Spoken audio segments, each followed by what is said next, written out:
This conference will now be recorded.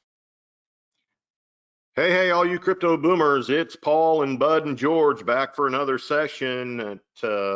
Been away for a couple of weeks and a lot of things been happening. This space is never boring. So just sit back, relax, and enjoy the few things that we've got to talk about today. Today is Wednesday, the 14th of July, 2021, just as a reference point.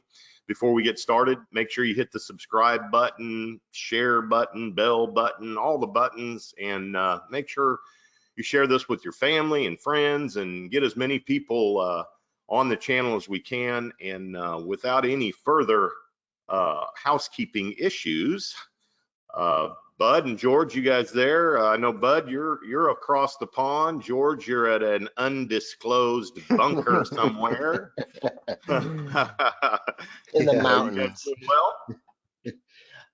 Yeah, I am doing great. I'm back from my summer vacations and I don't want to leave my little home bunker again because it's just so much work nowadays. So Yeah, we were talking the other day after you got back how nice it is. It's fun to go on these trips, but it sure is nice to get back home and just kind of take a breath, and enjoy. yeah, yep, I agree. How's life over there, Bud? Life is great. I've had the wonderful opportunity to interact with some of the crypto boomers from this channel who have been going over to the bitcoinacademy.net. As you know, we're all students of that, and that's George and Jay over there. And the bitcoinacademy.net, here's a little link here I've put on the screen, the bitcoinacademy.net / pulse chains hyphen airdrop. That's the bitcoinacademy.net pulse chain hyphen airdrop. And the beautiful thing is this is an airdrop which we can talk about if you like, but I've met some of the crypto boomers through this, and they're like, hey, we found you through this channel. It's great to be here participating in this. And that really warms my heart that someone that we're actually generating an impact in the world. I agree. Yeah, I agree. And just before we keep going, if you want, there's a very simple link right at the bottom of the video. You can click that. It'll take you over to the site, and then you can go find the Pulse Chain page. I would definitely recommend it. You're going to want to do it after you hear what Bud's got to say here in a few minutes. So anyway, sorry to cut you off there, George. yeah, I was going to say, and if you're going to join the Pulse chain, do it ASAP because timing has everything to do with how successful you'll be in it. But I did want to add something to you, Paul. Like, that's great, and Bud, that people are coming and finding us and then going back and listening to Jay. But we'd still do it if no one did because this gives us an opportunity once a week at least where we get to talk to each other, and because we're from different parts of the country and the world, and it's nice just to be able to share the crypto experience with someone who understands it, because I have so many people in my life that don't have a clue about crypto and how important it's going to be in their future, especially with the way things are headed with inflation. But that's for another day, another story. I mean, that's a good reminder, George, in that we're actually doing this without monetizing the channel. We're trying to give the best information possible. I mean, I remember we were saying Bitcoin, friends don't let friends buy Bitcoin at 65,000, and now we're down here. So I actually don't think there was too many YouTubers that were giving that sort of advice. So hopefully that shows our integrity. But I was also going to mention that, that link, if the boomers were going to click that link, then we would at least be able to see the boomers going over to that that resource. And then it's nice to be able to kind of make that connection. I feel like I've got more of a special affinity with the boomers that come over. So say hi, come and say hi. Well, like you said, George, we get together once a week typically when we're not traveling, but we get together once a week and just have conversation. And it's funny because we'll be on this call for 45 minutes to an hour and go, man, I wish we would have been recording that. It's nice to have people like-minded people with, the way I look at it is we are like-minded people with different perspectives and different experiences. And Yep. it's pretty cool to be able to, spitball some ideas and throw some things back and forth and learn from each other. I learn more from you guys than you guys from me, certainly, because, Bud is an incredible researcher, an incredible resource for, learning new information. And George is an incredible teacher of technology and stuff. So I'm really the one that wins the most here. But Well, you mentioned, Paul, I think you should give yourself credit because, I just took my car in and it's still there. But we had like a 45-minute conversation because your expertise, I was like, hey, you know what? I'm going to pull on his knowledge because I don't want to learn it. I don't want to research it. I have someone who knows all about this stuff. So I'm going to pick up the phone and I'm going to talk to Paul about it. And so I think, just because yours isn't focused on crypto, it has a big part of where I'm going to be going with my crypto in the future. yeah, So that is true. I have to, we yeah, can, I have to thank we you. will talk more about that at some point, because I think it is important. And I do think there are some spaces in the real estate market that are good spaces to invest crypto winnings or proceeds. So yeah, for sure we will talk about that. And I do appreciate that, George. That was a fun conversation, by the way. I enjoyed that. I reflected on it for about an hour afterwards. But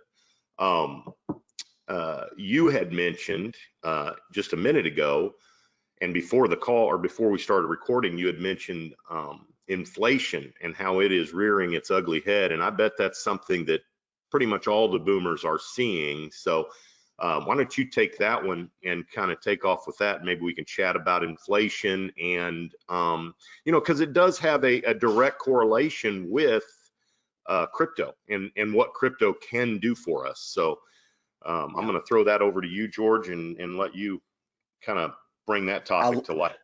Yeah, I'll lead, but I'm definitely not an expert because I thought we would see hyperinflation for years now. When you start back in 2005, 2006 with the Fed's balance sheet was 900 billion, and today it's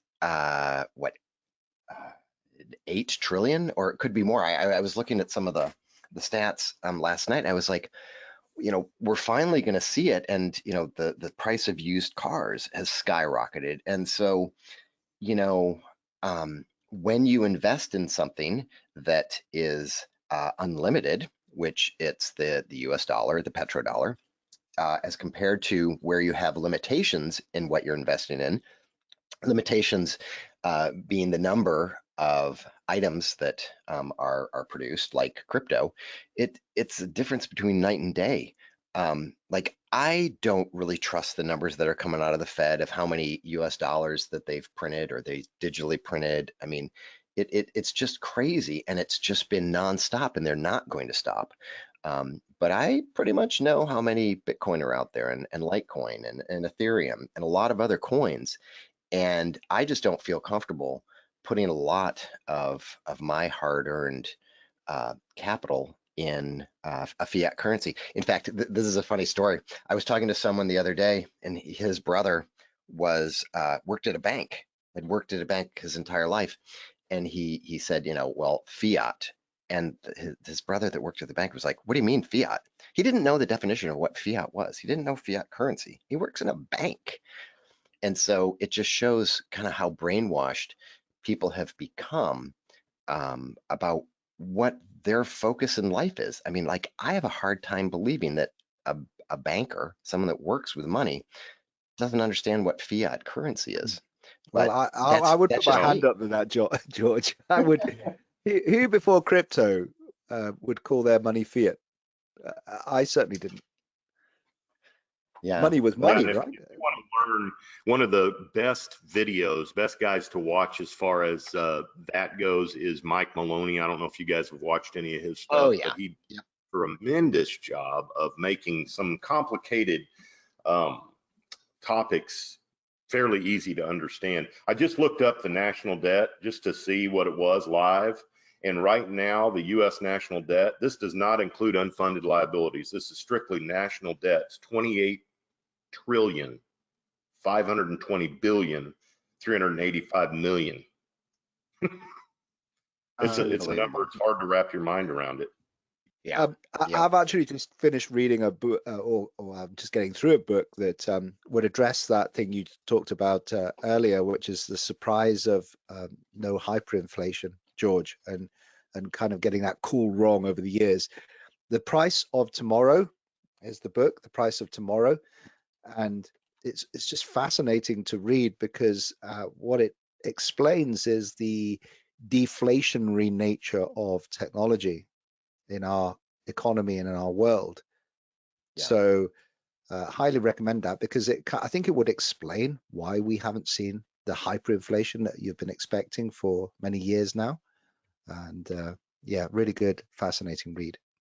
Well, inflation, I mean, it at its rudimentary definition is basically too many dollars chasing too few products. And the scary part about that is if you go to your stores, for instance, yesterday I went to Lowe's, I needed what's called a single gang or a double gang remodel box, very common electrical box. And they don't have any. And I asked the manager and he said, we have no idea when we're going to get them. And these are just, that's a very simple, explanation or experience there, but it's happening everywhere. Meat in some stores is almost non-existent. Wow, really? I did hear yesterday or the day before from a pilot, not an airline pilot, a pilot manager, which is Pilot is a truck stop. Oh yeah. And there's Pilot and Love's and one other one that are, I guess, combined. They get their fuel from the same source.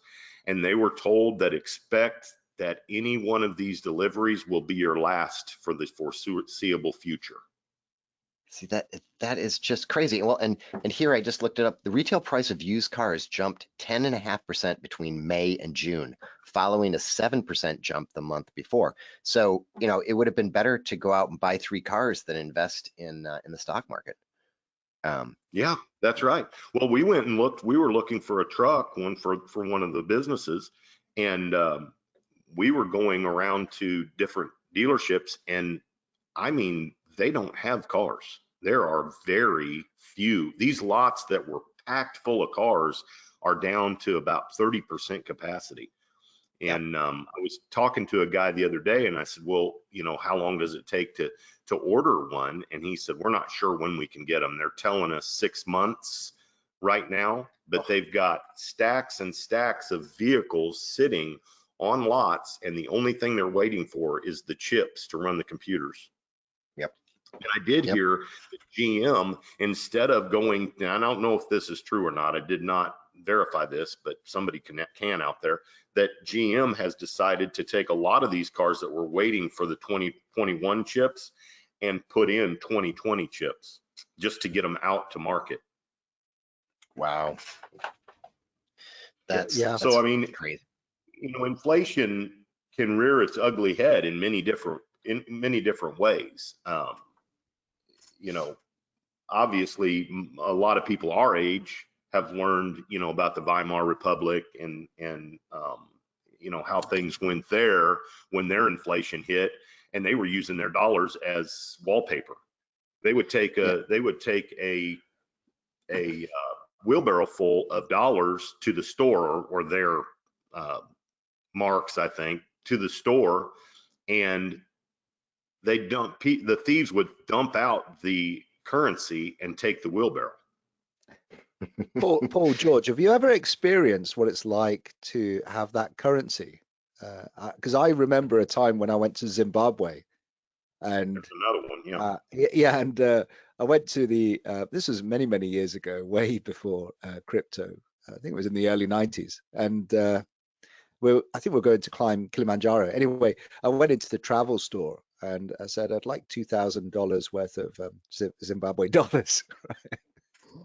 Oh my goodness! Sure. I said, yeah, I didn't really kind of think about the volume problem that would cause. and so I got this, this money, and it took the entire suitcase. It took the Oh my entire gosh. suitcase. And when we got to the hotel, it just felt really strange. I had to hire, I think, 6 safety deposit boxes and stuff it in everywhere. And you know, the sad thing is that when I was there, they preferred dollars, US dollars, and so I was having to change it back. And so yeah, it's a scary feeling when the fiat paper just becomes like paper and worthless.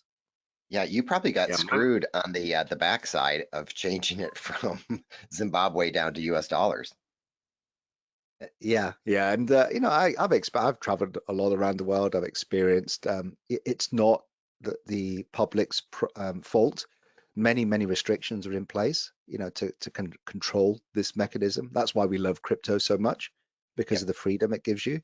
But in Vietnam, like I had to go to the back end alley of like a goldsmith, and they would do an under counter transaction of dollars because that was illegal. You couldn't do it in a bank, just to kind of swap dollars to, because I was crossing over the border. So there's so many restrictions, and it's only until you start asking these questions and testing and trying to do things outside the box that you realize the controls of money. And money wasn't meant to be controlled. I don't think it needs to be a free flowing thing. Yeah. Yeah, that's I, why we I call it liquidity, right? Liquid. exactly. Well, one quick story because it's something I will always remember. I went to Hungary in '87. I got to go to East Germany. I got to see communism, and I went to Hungary with some people that I was traveling with from Australia. And we got off the train, and this boy who spoke English said, "Come here. You want to change money?" We're like, "Oh yeah, sure. We need to do that." So we followed him. We went through this alley. We went through this to this room, and we're like, "Oh, we really felt uncomfortable." And they said, "Well, here you can change your dollars." And we knew because it was a communist country that it was illegal to do that. You had to go to the bank so that they could control it. And I turned to this kid who spoke English, and I said, "So is this legal?" And he pointed to a policeman in the corner who had been sitting there, and he said, "Well, he says it is, so it is." So we did an exchange, and I think we got 4 times the amount in the exchange rate as compared to going to a bank. So it's weird, and it seems like it's going to be getting to that again in places. So who knows? We're going to see what happens, though. Well, I think crypto, it's a great tie-in to crypto because I do think that crypto is a hedge against inflation for many years, and people still do buy gold and silver. The challenge with that is the space it takes up. If you are going to have plenty of it, I remember reading or hearing that in the 20s and 30s, one ounce of gold would buy you the nicest tailored suit. Well, if you look at it now, that's about the same. An ounce of gold will buy you about the same, a nice tailored suit. Um, and the difference is back then it was in the $30 range, and now it's in the $1,800. I don't even know what gold is right now. But Have you heard, Paul, the latest estimate of the price appreciation for Bitcoin? oh yeah, 6.2 million times. A wow. 6.2 million X or something along those lines. That number's being floated around, but that Well, that is for the few people that possibly bought it early on and held it until the recent high. yeah, incredible. I don't think. Do you know of anyone who would have held it through all No, those? I can't. Yeah, Not unless I they forgot about it. yeah, exactly. They pull up, they go, "Oh, look, it's an old laptop that I found in my storage deal," and then they pull it up and find it on there. I mean, how many Bitcoin were lost because it was, pennies, and they went, whatever, threw the the laptop crashed or whatever, and they just threw it. Now they're digging through the freaking landfill trying to find the laptop that's got 2,000 Bitcoins on it. Yep. And then there's the Cliff High story where he bought socks. You know, I think it was like 5 Bitcoin for some wool socks from, was it Peru or something? So, Yeah. Well, Well, George, Bud told us I've done a previous episode on this this Yeah. very channel, you know, talking about the mistake that I made. The number one mistake was to buy coffee and pizzas and hotel rooms with something I just did not understand. You know, I thought, oh, it must be a PayPal thing. So yeah, I look at that wallet occasionally and just think, oh, what could have been? Jay was shoulda, just coulda, calling. woulda. I have to call him back. So, Yeah. so anyway, yeah, as far as the inflation goes, I think it is a good point and something to keep our eyes on. I do think that it's going to continue to rear its ugly head. I think if you go to the gas station, you see it. If you go to the grocery store, you see it. You know, lumber prices have kind of stabilized, and I've heard they're going to come back down, but there's no guarantee there. And who would have thought if you started a new home project and you were almost ready to start framing it, who would have thought that the increase would be about 30 to 35% on your overall budget for that home? Yeah.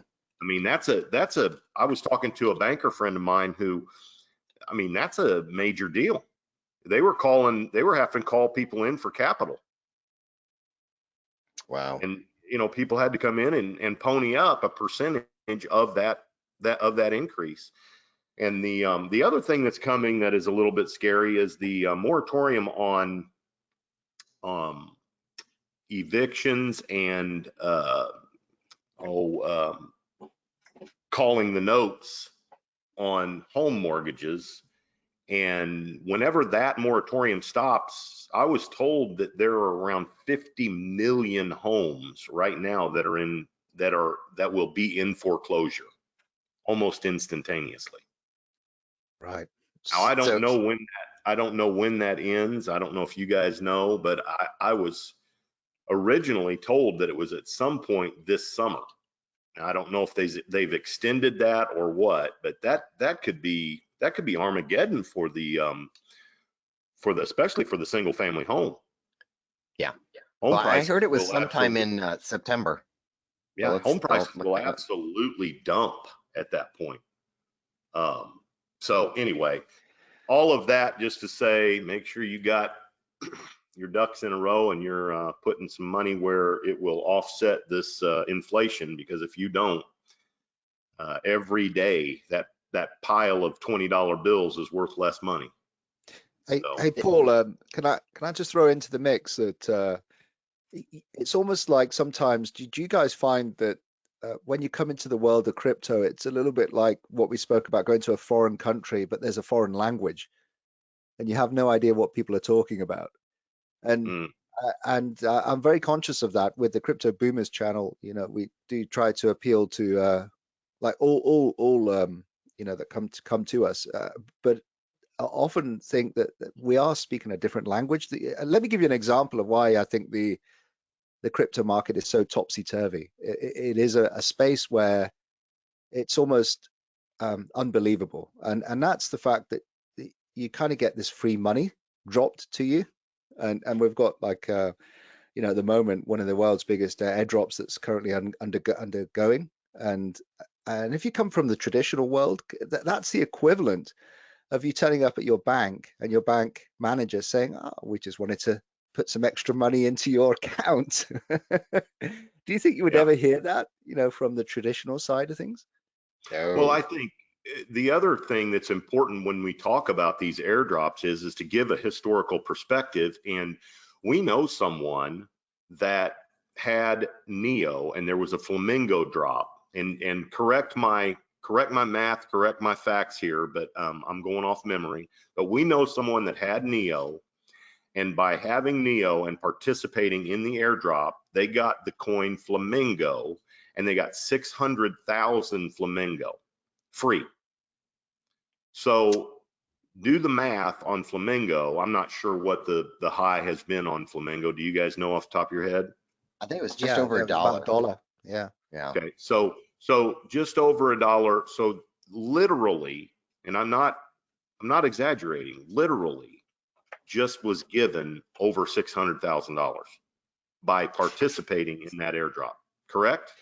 Yeah, and you know the crazy thing is when I tell these things to my friends, they're like, "No, you're lying." I'm like, "Okay, you know, I'm lying, but you don't know the space. You don't even know what crypto is all about, and yet you're telling me that I'm lying because you don't understand the technology and what opportunities crypto has for you." And of course, if you watch CNBC or MSNBC or NBC or CBS or ABC or all the junk out there, they never tell you how good things are.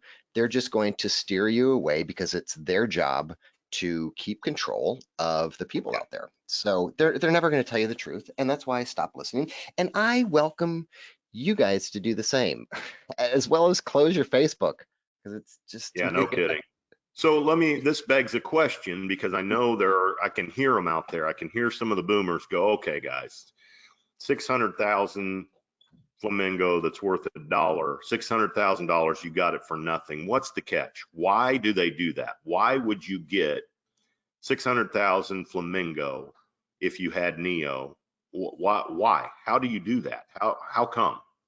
What would You know, and tell? I've got the answer. Yeah, I know. Well, I'll give you my quick one because there's not one answer because there's basically probably about five types of airdrops. There's a standard airdrop, there's a bounty airdrop, there's an exclusive airdrop, there's a hard fork airdrop, there's a holder airdrop. So it really depends on what's happening to the coin and how they want to promote it. A lot of it is marketing. A lot of it is to get out there into the space so that if you give your coins away for free, there are a lot of people that are going to take them and be like, hey, look what just happened. And they're going to want to promote that coin. So, you know, there's lots of different types of airdrops, but I'm going to hand that over to you. Yeah, I mean, what I've been intensely researching this space, particularly over the last 3 weeks or so, and uh, what in terms of the way I've heard it explained to me is that you'll often in the traditional world, and crypto boomers will be very aware of this. You know, we have it over here, Costco. You have Costco over there as well, um, and when they want to run a promotion, you know, they will offer like a coupon that is given to the Costco shoppers. Maybe it's given at checkout, the till, and that's a specific promotion to a specific group of people. Because what they're ultimately trying to do is attract those people back to the shop. And so in the crypto market, you try to identify those investors, those users who will most likely use your product. You know, your product being either a network or a platform or a way of transacting. And so you can entice them to use your product by giving them some of the tokens you need to run on the platform. And that's the way I've heard it best described in terms of why these airdrops are happening and the benefit of them. Yeah, and we're just glad that they that they have those because we as holders or even sometimes non-holders that you can participate, you know, can really earn a lot of crypto that could go up in value. There's no promises on anything, especially the one that you're working on, Bud. You know, there's a lot of talk and there's a lot of talk of no promises, and I know that has worried some of the people that I've talked to. They're like, well, they can't guarantee it. And I always say to them, well, look how many lawsuits the US SEC has, you know, brought against different cryptos because they don't like how they play their game. And so you just have to, you know, use the correct verbiage so that you don't get in trouble with, you know, your government here at least. But Bud, why don't you share a little bit of what is going on with Pulse Chain? Yeah, so the topsy-turvy world of cryptocurrency is this, in that you just mentioned we had this phase of something called an ICO. Like, forget the terminology right now if you're not following me. Just imagine, you know, in the traditional world, you have an IPO, and so the crypto world likes to take some things from the traditional world and apply it. So we had this ICO phase. It meant that you pay something for an investment in a cryptocurrency that you hope to get in the future. And so you're kind of funding an idea or a project to, like the traditional world. And so that was a big phase, and the regulators saw what was happening, and some of those projects were quite rightly slapped on the wrist. And so what's happened now, and is that one of the first times I've seen this in the crypto space is that there is a massive airdrop happening that's being marketed as the world's biggest airdrop. We don't have an affiliation with the team. We don't, have any kind of particular relationship with the team other than being interested in this project. Now, what's occurred is to be very clever about the language to kind of work around these rules that are set for ICOs. They are now doing something called a sacrifice, which is a donation effectively to a charity, right? Now, here's the funny thing. In 2017, we saw unbelievable FOMO of people just buying up all these ICOs, like throwing, reports of people selling their house to put money in ICOs, just craziness, like obviously top of the market stuff in 2017. We are now seeing FOMO for people donating. Can you believe this? For donating to a charity, many of them don't even know and haven't really researched, but it's because they might get something free in return. This is the crazy market of cryptocurrency. It's absolutely fascinating. It's definitely, for those crypto boomers listening, it's definitely worth putting the time in researching it, understanding it, because only in the crypto market have I seen anything like it where there's a fear of missing out by donating to a foundation. It's genius. It is. It is crazy again. I don't think we're at a top yet, but it is, just talking to, and you've probably talked to more people than I have about this, but people just want to give something so that they can potentially get something even more in return. So yeah, that's exactly it. And for those crypto boomers that want to find out a little bit more, then working in conjunction with you, George, there is the ability to have like a condensed version, because there is an absolute fire hose of information coming out of all the places, with regards to this airdrop. So if you want a very condensed version of it, then there is a course on the Bitcoin Academy, and I think Paul mentioned that link, right? So yeah, and you guys will put it right in the bottom of the video. Yeah, absolutely. But that's the airdrop I've been working on. I'm so grateful that you and Jay got me involved in this, because I've learned so much over the last 3 weeks, like working on understanding this and the mechanics of it. Yeah. See, I'm glad, purely for me, because I know that I would have had to do something, and right now, like, I don't have much extra time, just because it's summer, just because the new site, just because there's a lot going on, and I think I would have felt overwhelmed without you being here, because we don't want to miss anything, just like the Flamingo airdrop, and just like the Theta airdrop, and all of the little ones in between. We want to get our free coins, because I can't tell you, and I won't tell you how much I've gotten for free, because it seems like I'd be lying, even though I'm not. I mean, it's crazy. I don't understand it, and it's okay. It's okay. Yeah. Yeah. But Yeah, and I'm the same way. yeah. I'm thankful that you did drink from the fire hose, so to speak, Bud, and take on all this information and put it in such a way that somebody like me, a farm boy that does real estate, can understand. So I really appreciate that. Yeah, and again, it's absolutely imperative that if you don't know much about crypto, I would just try, if you can, to ignore the stuff about airdrops. You've got to learn this stuff, because you wouldn't believe the number of scammers coming out of the woodwork, and how clever they are, impersonating certain experts, being trustworthy, then giving you wrong links.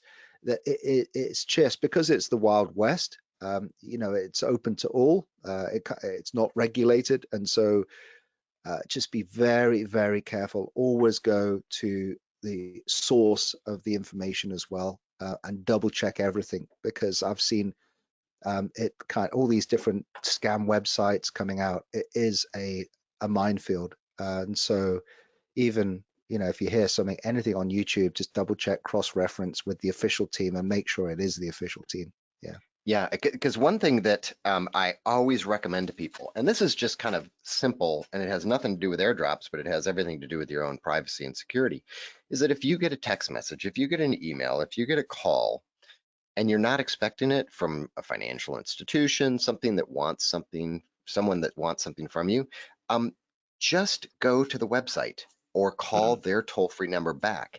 And don't trust that when someone reaches out to you that it's who they say they are. So if you're looking for a Telegram channel, if you're looking for the official GitHub, which some people would know about, some people won't, or any type of communication with a company, go to their website and grab the link and use that, and don't use something that was given to you by a trusted source, because unless you're meeting them face to face, which I never will, you don't know if that's real or not. I've had so many people scammed because they thought that they were talking to someone, even on LinkedIn. The one person I know, they said, they had all the right credentials and they were on LinkedIn. And I'm like, well, yeah, I can make up anything I want, really.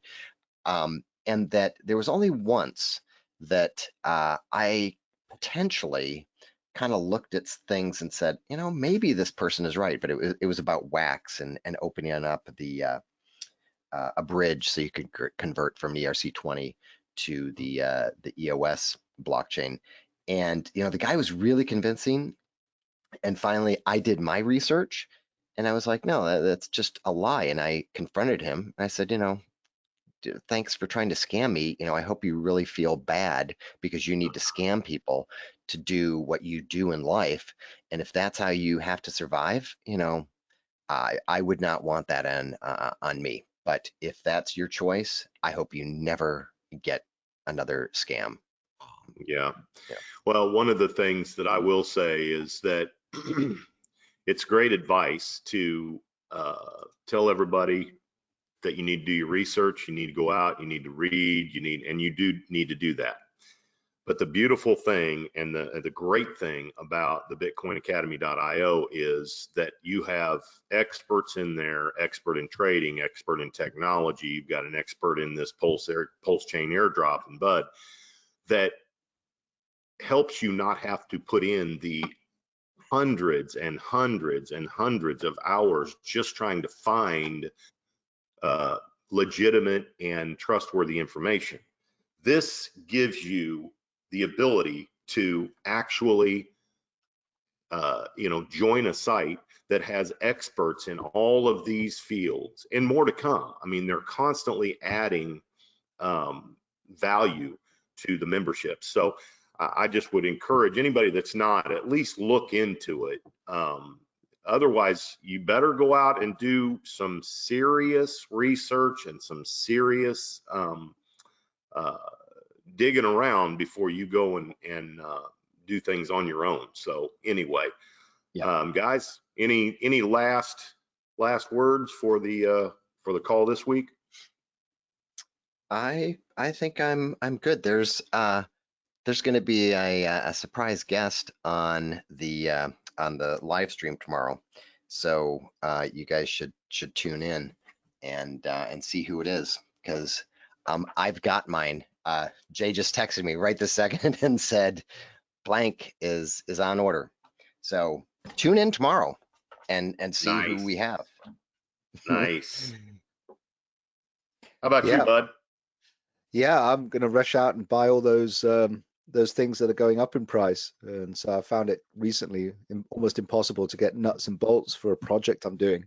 So I will try and get a stock up of the most basic things. Yeah, and if you know how to can, I would suggest you guys find somebody that has a bunch of vegetables and start canning for the winter. It'd probably be a good idea. So anyway, well, great talk, guys. Just want to finish it out with our normal saying that it is not about investing. This is about creating wealth and protecting wealth. So just remember that, and we will talk next time. Thanks, fellas. Take care.